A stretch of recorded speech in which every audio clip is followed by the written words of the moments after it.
sign. I feel like I'm losing my mind.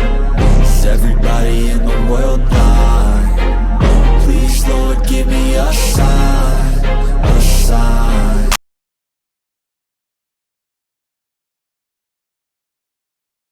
Hi everyone, so welcome to my YouTube channel. तो दोस्तों, आज की video में मैं आपके साथ डिस्कस करूंगा एक सेटअप की कैसे हम लोग स्विंग ट्रेडिंग का सेटअप ढूंढ सकते हैं एंड अच्छा ट्रेड एग्जीक्यूट कर सकते हैं। सेकेंडली, मैं आपके साथ रिलायंस के ऊपर बात करूंगा। डेप्थ में एनालिसिस होगा, आपको प्रॉपर से बताया जाएगा क्यों आपको स्टॉक को बाय करना चाहिए, कब बाय करना चाहिए। तो वीडियो बहुत ही इंटरेस्टिंग होने वाली है, ध्यान से आप लोग को देखोगे, आपको सीखने के लिए बहुत कुछ मिलेगा।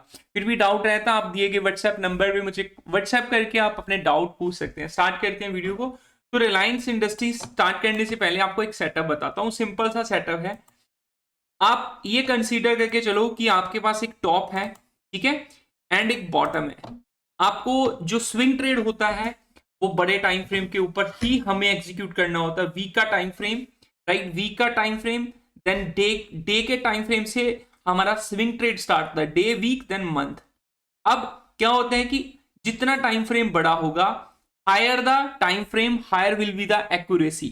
ये सिंपल सा फंडा है, जितना टाइम फ्रेम बड़ा होगा उसका ब्रेकआउट होगा एंड उसके बाद रिजल्ट आपको बहुत अच्छे मिलेंगे। मैं आपको सिंपल बार बार हर वीडियो में बताता हूं। एग्जाम्पल, एक शेयर जो था वो यहां पे नीचे से चलता हुआ आ रहा था एंड यहां पे आने के बाद स्टॉक बहुत दिन रुका, रुकने के बाद स्टॉक ने एक ब्रेकआउट दिया, राइट। ब्रेकआउट देने के बाद स्टॉक ने एक हाई बनाया। अब क्या है, ये वाला एक रेजिस्टेंस है, मैं एग्जांपल लेके चल रहा हूं, ये आपका एक टारगेट एरिया है। दो चीजें आपके पास, स्टॉक यहां पे चल रहा था, एक रेजिस्टेंस पे स्टॉक जितना टाइम रुकता है, कंसोलिडेशन करता है, उसके बाद ब्रेकआउट मिलता है, उतना ही अच्छा हमें टारगेट मिलता है। अब काफी बार क्या होता है, स्टॉक एक चलने के बाद ना ऐसे एक बॉक्स में आ जाता है। बॉक्स में आने के बाद स्टॉक क्या कर जाता है, साइडवे, राइट।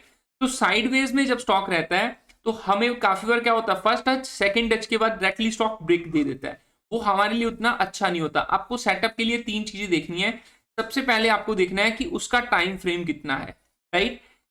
जितना टाइम फ्रेम बड़ा होगा, टाइम फ्रेम का मतलब कितने ईयर्स स्टॉक ने उस लेवल का ब्रेकआउट नहीं किया।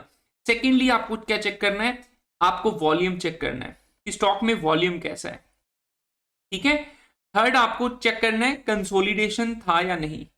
ये चीजें, आप तीन चीजें अगर चेक कर लेते हो, देन बिलीव टू मी आपका सेटअप बहुत अच्छा आपको रिजल्ट देता है। आपको कभी भी आपने देखना है तो एनएससी की साइट के ऊपर जाके, राइट, आपने 52 वीक हाई और 52 वीक लो, तो आपने ये वाले स्टॉक को फाइंड आउट करना है। सिंपल, अभी मैं आपको एक सर्च करके बताता हूं। एग्जाम्पल, मैं रिलायंस से बताने से पहले आपको बता रहा हूं, एनएससी 52 वीक हाई के ऊपर अगर मैं जाता हूं तो मेरे पास यहां से एक लिस्ट आ जाती है। अब स्विंग ट्रेड ढूंढना बहुत ही ईजी है।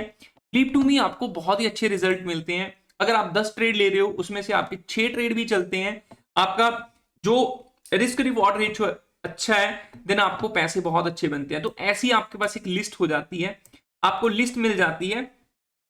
अब सिंपल सा है, काफी लोग क्या करते हैं, जो नए ट्रेडर्स होते हैं उनके पास इतना कैपेसिटी नहीं होता कि वो मतलब कॉस्टली, जो कोस्ट वाले शेयर होते हैं जिनकी कोस्ट हायर होती है, उसको वो लोग एग्जीक्यूट कर पाए। तो आप सिंपल सा यहां से फिल्टर लगाने के बाद आपकी रेंज ऐसी होती है, आप 300, 400, 500 तक के शेयर परचेज करना चाहते हैं। अब देखिए, अब काफी नए ट्रेडर्स क्या करते हैं, वो मतलब 20 वाले शेयर ले लेते हैं, 20-50 वाले। उनको क्या होता है कि क्वांटिटी ज्यादा आती है। नो, क्वांटिटी के साथ साथ आपको क्वालिटी देखनी है, राइट। अगर क्वालिटी अच्छी होगी स्टॉक की, स्टॉक का मार्केट कैपिटलाइजेशन अच्छा होगा, देन आपको रिजल्ट भी उतने अच्छे मिलेंगे। तो आपके पास ऐसे लिस्ट आ जाती है, राइट। इस लिस्ट में से हमें सेपरेट देखना पड़ता है हर एक को कि कहां पे स्टॉक हमें कौन सा अच्छा दे रहा है। अब जैसे मैं यहां से एक कोई स्टॉक उठाता हूं, तो जना स्मॉल फाइनेंस बैंक है यहाँ पे, ठीक है। उसके बाद ये देखो, बहुत से शेयर्स हमारे पास आ चुके हैं। पावर ग्रिड कॉर्पोरेशन है, तो मैं अगर मैंने पावर ग्रिड कॉर्पोरेशन यहां से उठाया, उठाने के बाद मैंने इसका चार्ट को रीड करना है, ठीक है। अभी मैं इसके चार्ट के ऊपर जाता हूं, पावर ग्रिड के चार्ट के ऊपर। देन मैं यहां पे क्या, तो मुझे क्या दिखा कि स्टॉक तो ऑलरेडी यहां से अपर साइड है, मुझे चार्ट में कुछ कंसोलिडेशन नहीं दिख रहा, तो मैंने इसको रिजेक्ट किया, राइट। देन उसके बाद मैं इसको एक जोमेटो का चार्ट देखता हूं, ठीक है। तो मैं जोमेटो के शेयर के ऊपर जाता हूं, तो मुझे जोमेटो में देखना है कि जोमेटो को मुझे बाय करना चाहिए या नहीं। तो मैं जोमेटो के ऊपर गया, तो जोमेटो के ऊपर मैंने वीडियो भी बनाया हुआ है, तो आप लोग अगर वीडियो देखोगे आपको समझ आ जाएगा। अब जोमेटो कहां पे आ चुका है, इस लेवल से यहां बहुत बड़ा फॉल हुआ, देन कंटिन्यूसली जोमेटो ने एक हायर साइड का एक अच्छा मूव दिया, वी शेप रिकवरी की है। अब इस लेवल के ऊपर हमें बिल्कुल भी बाय नहीं करना, बिल्कुल भी बाय नहीं करना। बाय कब करना है, जब स्टॉक यहां पे आने के बाद कुछ दिन कंसोलिडेशन, कुछ महीने कंसोलिडेशन करे, कुछ वीक कंसोलिडेशन करे, देन इसका ब्रेकआउट हो, देन हमें बाय करना है। ठीक है, तो ये सिंपल सा सेटअप था जो मैंने आप लोगों के साथ डिस्कस किया। अब रिलायंस के ऊपर चलते हैं। रिलायंस इंडस्ट्रीज जो मैंने आपको समझाना है, देखिए मेरा पर्पस यही होता है कि आप लोगों को वीडियो में कुछ लर्निंग कंसेप्ट मिले। अगर लर्निंग नहीं है, मैं आपको बता रहा हूं कल सुबह बाय कर लीजिए, वो आपके लिए प्रॉब्लम है। अब देखिए ये वाला स्टॉक की अगर मैं शुरुआत से बात करूं रिलायंस की, जैसे मैंने आपको बोला आपको स्टॉक फाइंड आउट करने हैं, तो स्टॉक ना कंटिन्यूसली देखिए दोस्तों, यहां से कंटिन्यूसली स्टॉक एक हायर हाई बनाता हुआ गया, राइट। तो यहां पे बट इस रेंज यहां पे आने के बाद स्टॉक ने क्या किया, एग्जैक्टली एक रेंज बाउंड स्टॉक होता हुआ। जब स्टॉक रेंज बाउंड हो जाता है तब हमें कुछ भी बाय नहीं करना। बाइंग की अपॉर्चुनिटी आपको कब मिलती है, जब स्टॉक साइडवेज का ब्रेकआउट करता है। मतलब अब देखिए यहां से स्टॉक ने कंटिन्यूसली रेंज बना ली, कोई इसका मतलब नहीं है, बिल्कुल आपको क्लियरली दिख रहा होगा ये साइडवेज हो चुका है। मतलब यहां से आ रहा है, यहां पे फिर दोबारा साइडवेज।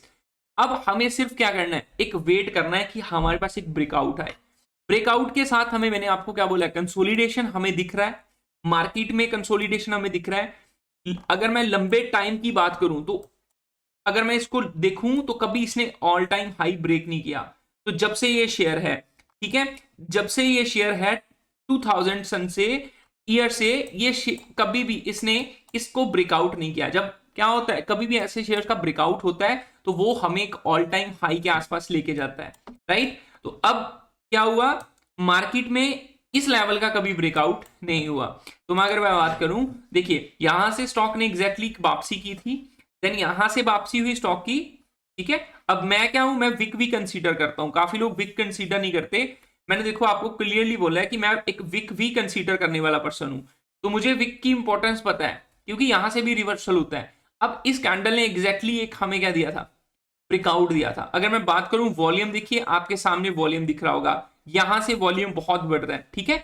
तो वॉल्यूम के साथ एक अच्छा ब्रेकआउट हुआ, मुझे अच्छा कैंडल दिखा, मुझे पिन बार कैंडल दिखा, तो मैंने एंट्री यहां कहीं एंट्री मार ली।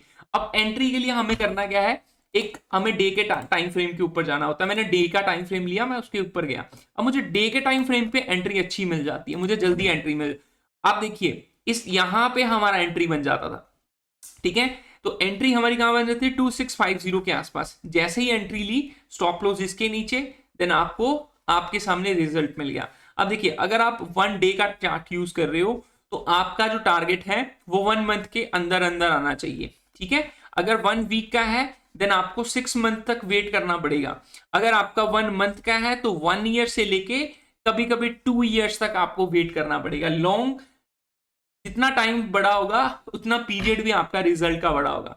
तो अब जो लोग रिलायंस में बाइंग के लिए सोच रहे हैं, मैं आपको सिंपल सी लैंग्वेज में समझा रहा हूं, आप लोग समझने का प्रयास कीजिए। जो लोग सोच रहे हैं कि मैं इसको यहां पे बाय करूं, देखिए आप बाय कर सकते हो, ब्रेकआउट है, बट अगर आपको थोड़ा कभी पुल बैक मिलता है, रीटेस्ट करने के लिए मिलता है, देन आप लोग बाय कीजिए। स्टॉक बहुत अच्छा है, अपर साइड का मूव आपको देखने के लिए मिलेगा, राइट। अब बात करते हैं कि ये स्टॉक वीक कब होगा। अब देखिए वीक, हर स्टॉक का कोई ना कोई वीकनेस पॉइंट होता है, राइट। स्टॉक कभी ना कभी तो वीक होता है, तो वीक के लिए मैं आपको सिंपल सा समझा रहा हूं। आप लोग ध्यान दो कि स्टॉक ना इस वाले लाइन को, इस वाली लाइन को फॉलो कर रहा है। यहां से स्टॉक ने बहुत बड़ा बाउंस बैक दिया, यहां से स्टॉक ने बाउंस बैक दिया इसी लाइन के आसपास। तो ये एक ट्रेंड लाइन हमारे लिए इंपॉर्टेंट ट्रेंड लाइन है वीक के टाइम फ्रेम पे।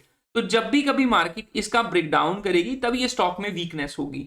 अदरवाइज आप स्टॉक में बुलिश अपना मूव बनाए रखें।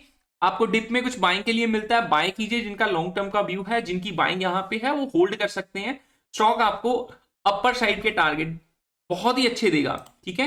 तो दोस्तों वीडियो अच्छी लगी हो, सीखने के लिए कुछ मिला हो तो प्लीज लाइक कीजिए, चैनल को ज्यादा से ज्यादा शेयर सब्सक्राइब कीजिए। मिलते हैं नेक्स्ट वीडियो में, तब तक bye bye, take care guys.